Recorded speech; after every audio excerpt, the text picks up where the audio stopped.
నువ్వు కడవ మీద కడవ పెట్టి కదిలితేనమ్మా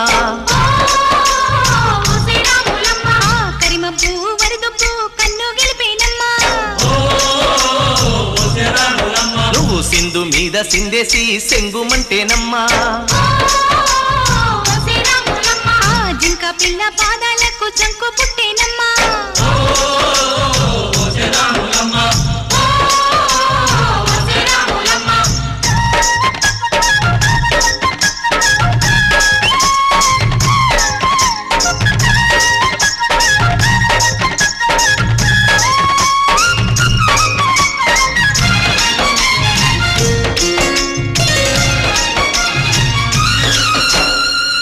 పరుగు పాయలోన పైకి పైకి తేలుతుంటే నురగ తీరుగా ఉన్నవే